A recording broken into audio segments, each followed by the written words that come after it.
پہلا سیگمنٹ جو ہے صحبت باولیہ کے تحت آج ہم بات کریں گے رمضان المبارک کے بارے میں۔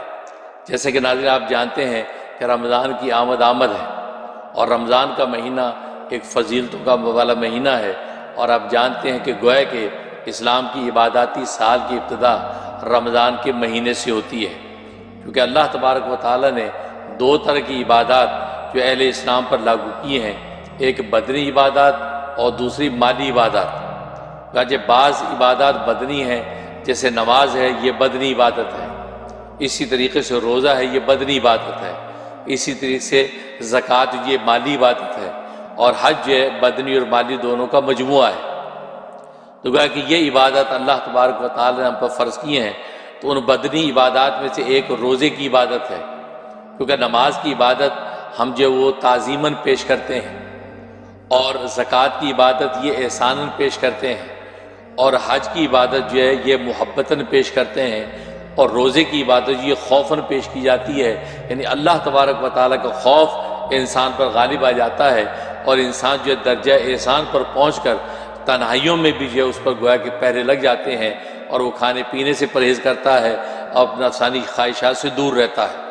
اس لیے رمضان کا جو روزہ ہے یہ عبادت خوفاً ہے، اللہ تبارک و تعالیٰ کے خوف سے انسان جو ہے وہ کھانے پینے سے اپنے ہاتھ کو اور خواہشات سے اپنے آپ کو روک لیتا ہے۔ رمضان کی دو خاص فضیلتیں ہیں۔ ایک فضیلت رمضان کی یہ ہے، اس مہینے میں اللہ تبارک و تعالیٰ جنتوں کے دروازے کھول دیتے ہیں اور جہنموں کے دروازے بند کر دیتے ہیں۔ اور دوسری فضیلت یہ ہے، اس مہینے میں اللہ تبارک و تعالیٰ شیاطین کو جکڑ دیتے ہیں، ابلیس و شیاطین کو گویا کہ جیل خانوں میں بند کر دیتے ہیں، اور گویا کہ ملائکوں کو پھیلا دیتے ہیں۔ یہ دو خاص فضیلتیں اللہ تبارک و تعالیٰ نے اس رمضان کے مہینے میں رکھی ہیں۔ اب رہا یہ سوال کہ اللہ تبارک و تعالیٰ جنتوں کے دروازے کھول دیتے ہیں اور جہنم کے دروازے بند کر دیتے ہیں، اس کا مطلب کیا ہے؟ اس کی دو وجہ ہیں۔ پہلی وجہ تو یہ ہے کہ جنت سے مراد یہ رحمت ہے، اور جہنم سے مراد لعنت ہے۔ گویا کہ اللہ تبارک و تعالیٰ کی رحمت کا مجسم اگر کوئی سراپا ہے تو وہ جنت ہے،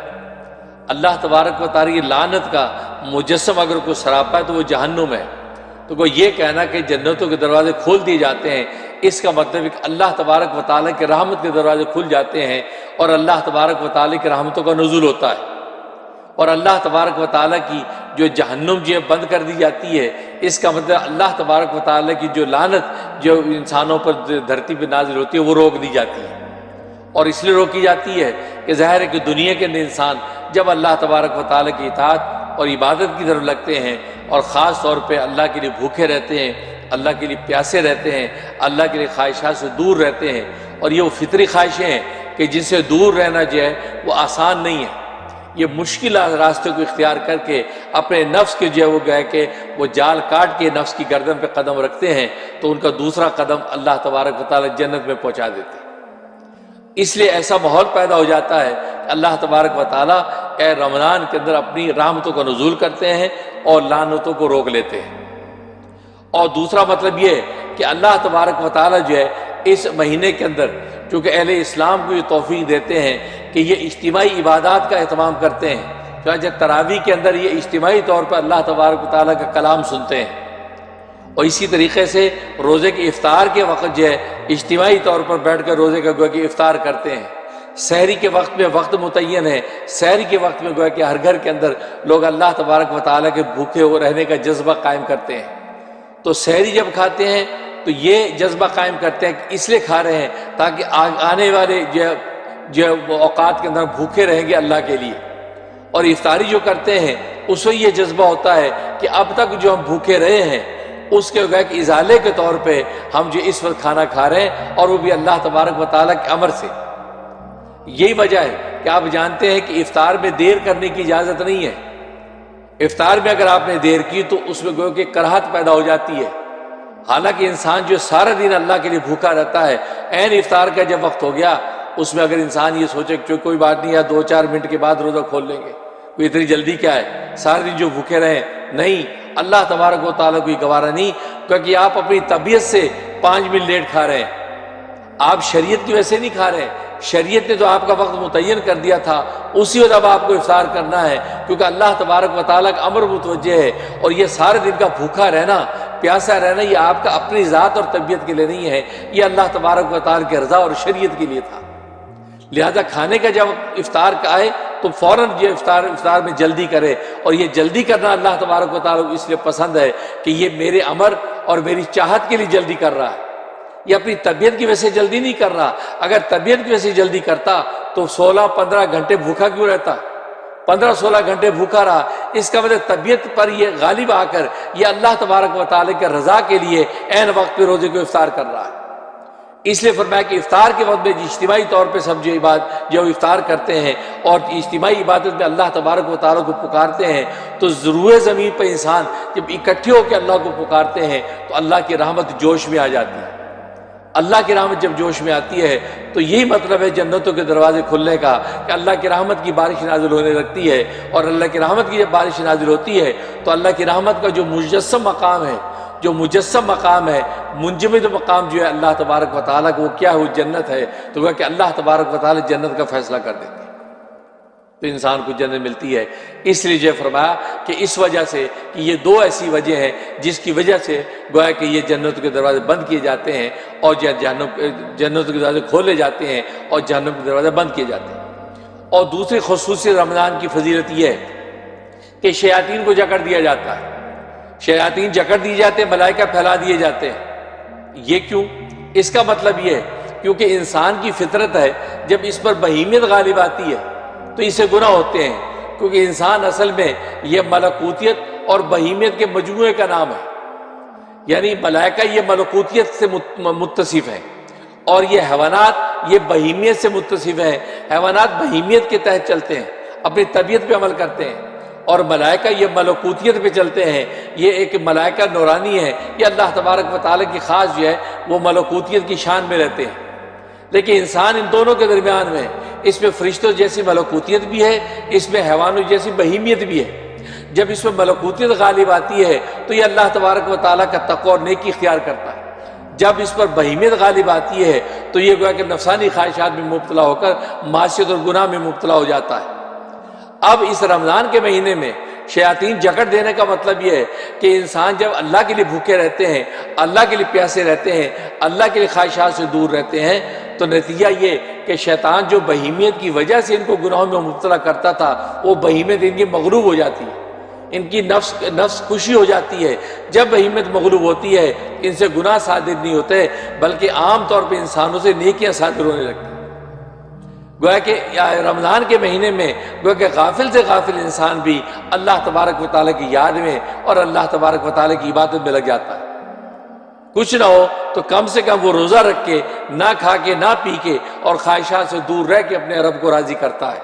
تو اس لیے فرمایا کہ شیطان جکڑ دیے جاتے ہیں، تو شیاطین کو زور نہیں چلتا، کیونکہ بہیمیت مغلوب ہوگی، ملکوتیت غالب آ گئی، کیونکہ بھوکا رہنا یہ فرشتوں کی شان ہے، پیاسا رہنا یہ فرشتوں کی شان ہے، خواہشات سے دور رہنا یہ فرشتوں کی شان ہے، کیونکہ اس کے اندر ملکوتیت کی شان پیدا ہو جاتی ہے، فرشتوں جیسی شان پیدا ہو جاتی ہے، اور دنیا کے اندر جو فرشتے نازل ہو کر پھیل جاتے ہیں یہ بھی گویا کہ ایک طرح کا فرشتہ ہو جاتا ہے۔ اب ان کی صحبت و رفاقتوں کے ساتھ جو ہے یہ گویا کہ تقوی و ورع کی منازل کو طے کرتا ہے۔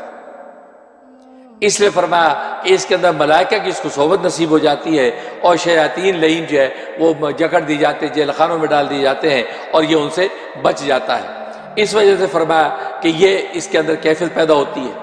اور دوسری وجہ یہ کہ یہ انسانوں کا عام طور پہ دستور یہ ہے کہ جب اہم دن ہوتا ہے اس کے لیے فنکشن جب کیا جاتا ہے اس کے لیے باقاعدہ تیاریاں کی جاتی ہیں۔ کوئی بڑا جلسہ ہے، کانفرنس ہے، کوئی بڑا جو فنکشن ہے، تو اس کے لیے سب سے پہلے اس پر فوکس کیا جاتا ہے، یا دوست آئے اور دشمن دور رہیں، کوئی تقریب کار نہ آ جائیں جو ہمارے پروگرام کو خراب کریں، کوئی ایسے جو ہلڑ باز نہ آ جائیں ہمارے پروگرام کو خراب کریں، جو یہ ہمارے دوست جمع ہوں گے خاص پروگرام کے تحت اس کے اندر رخنہ نہ ڈالیں۔ تو کیا کرتے ہیں کہ پولیس اور سیکورٹی کا انتظام کیا جاتا ہے کہ سیکورٹی اس لیے ہے تاکہ کوئی ایسے بدماش قسم کے لوگ آ کے پروگرام کو خراب نہ کریں، ہلڑ بازی نہ کریں۔ تو بالکل اسی طریقے سے اللہ تبارک و تعالیٰ کے نزدیک رمضان کا مہینہ سب سے اہم مہینہ ہے، کیونکہ یہ امت کا مہینہ ہے اور امت کی بخشش کے فیصلے صبح شام کیے جاتے ہیں، تو اللہ تبارک و تعالیٰ نہیں چاہتے کہ شیاطین اور ابلیس کو کھلی چھٹی دے دی تو ان کی صفوں میں گھس گھس کے ان کے اس فنکشن کو خراب کر دیں گے، ان کی مغفرت کے جو ان کی جو پروانے جاری ہونے ہیں ان کو لینے سے ان کو خراب کریں گے۔ لہذا اللہ تبارک و تعالیٰ فرشتوں کی سیکورٹی نازل کر دیتے ہیں، فرشتوں جیل خانوں اور شیاطین کو جیل خانوں میں ڈال دیتے ہیں، اور فرشتے اہل ایمان کو گھیر لیتے ہیں، اور اہل ایمان جو ہے جم کر اللہ تبارک و تعالیٰ سے مناجات کرتے ہیں، آہ فریاد کرتے ہیں، ذکر عبادت کرتے ہیں، یہاں تک کہ اللہ تبارک و تعالیٰ سے اس کی رضا کا پروانہ جاری کروا لیتے ہیں۔ تو جو ایجنڈا ہوتا ہے اس ایجنڈے کے اندر کسی قسم کا خلل پیدا نہ ہو، اس لیے اللہ تبارک و تعالیٰ شیاطین کو جکڑ دیتے ہیں اور ملائکوں کو گویا کہ ایک طرح کی سیکورٹی کے لیے وہ کھول دیتے ہیں تاکہ اہل ایمان جو ہے وہ اللہ تبارک و تعالیٰ کی عبادت میں آزاد رہیں اور گناہ اور معاصی سے بچیں۔ تو اس لیے تو چونکہ دستور یہی ہے تو اللہ تبارک و تعالیٰ نے انسانوں کی دنیا کے اندر رمضان میں بھی یہ انتظامات رکھے، گویا کہ جنوں کے دروازے کھول دیے، جہنم کے بند کر دیے، شیاطین کو جکڑ دیا اور فرشتوں کو پھیلا دیا تاکہ جو منافع اس رمضان سے حاصل کرنے مطلوب تھے ان منافع کو اچھے طریقے سے حاصل کر سکے، اور یہ نہ کہیں کہ آپ محروم رہے، ہمیں پتہ نہیں چلا، شیطان نے یہ کروا دیا۔ جیسے 11 مہینے کے عرصے ہم یہ کہتے ہیں جی یہ شیطان نے کرا دیا، شیطان نے غافل کر دیا، لیکن اللہ تبارک و تعالیٰ ایک مہینے میں شیاطین کو بھی بند کر دے کہ آپ کو یہ عذر بھی آپ کا ختم کر دیا، یہ شیطان نے کرا دیا۔ تو یہ اللہ تبارک و تعالیٰ کی سنت اور رحمتیں ہیں جو اس مہینے کے اندر نازل ہوتی ہیں، اور ظاہر رمضان کے مہینے کی آمد ہے، اس لیے ابھی سے مراقبہ کریں اور ارادہ قوی رکھیں، یا اللہ یہ جو مہینہ برکت و رحمت والا آ رہا ہے ہم اس قدر آپ کی عبادت اور اس قدر جو مناجات اور دعا و اذکار کریں کہ دنیا میں ہی ہمارے لیے جنت کا فیصلہ ہو جائے۔ تبھی تو حدیث میں آتا ہے کہ ہلاک ہو گیا وہ شخص جس کو رمضان کا مہینہ ملا اور اس کی مغفرت نہیں ہو سکی۔ اس کا مطلب یہ اس مہینے میں اللہ تبارک و تعالیٰ بخشش کے عام فیصلے کرتے ہیں، چھوٹے چھوٹے بہانوں پر اللہ بخش دیتے ہیں، تو رمضان کے اس مہینے میں اس نے اگر بخشش نہیں کروائی تو پھر اب کوئی ایسا مہینہ نہیں ہے جس میں یہ بخشش کروا سکتا ہے، لہذا اس شخص کے لیے ہلاکت کسی اور کوئی فیصلہ نہیں۔ اس رمضان کا مہینہ بہت اہم ہے، اللہ سے دعا ہے کہ اللہ تبارک و تعالی ہمیں رمضان مبارک کی پوری برکتیں اور رحمتیں لوٹنے کی توفیق عطا فرمائے اور ہمیں ہمت عطا فرمائے، ہم اس کی ذکر و عبادات، قرآن کریم کی تلاوات، اور جیسے کہ حدیث میں آتا ہے کہ اس مہینے کے اندر 4 چیزوں کا اہتمام کریں۔ ایک تو کثرت سے کلمے کا ورد کریں، لا الہ الا اللہ محمد رسول اللہ، کثرت سے کلمے کا ورد کریں۔ دوسرا فرمایا کثرت سے استغفار کریں، استغفر اللہ استغفر اللہ ہر وقت پڑھیں۔ اور دوسرا فرمایا، تیسرا فرمایا 2 دعائیں کریں،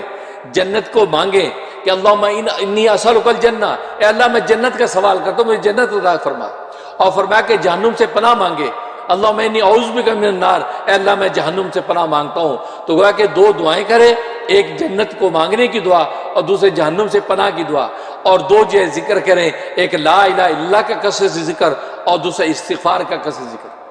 استغفار کے اندر آپ استغفر اللہ بھی کہیں، یہ بھی استغفار میں شامل ہے۔ یا صبح شام چلتے پھرتے استغفر اللہ روزے کے حال پہ کہتے رہے۔ اور یہ بھی ہے کہ پورا استغفار پڑھیں، استغفر اللہ الذی لا الہ الا هو الحی القیوم واتوب الیہ، یہ بھی پڑھ سکتے ہیں، یا استغفر اللہ ربی من کل ذنب واتوب الیہ، یہ بھی پڑھ سکتے ہیں۔ تو نبی کریم صلی اللہ علیہ وسلم نے ان 4 چیزوں کا خاص طور پہ تاکید فرمائی کہ رمضان کے مہینے میں ان 4 چیزوں کی کثرت کرو تو آپ کو اس رمضان کے پورے منافع حاصل ہو جائیں گے۔ اللہ سے دعا ہے کہ اللہ تبارک و تعالی عمل کرنے کی توفیق عطا فرمائے، آمین یا رب العالمین۔ کیا ویڈیو دیکھنے سے پہلے ویڈیو کو لائک کریں، چینل کو سبسکرائب کریں اور بیل آئیکن پر کلک کریں۔ شکریہ۔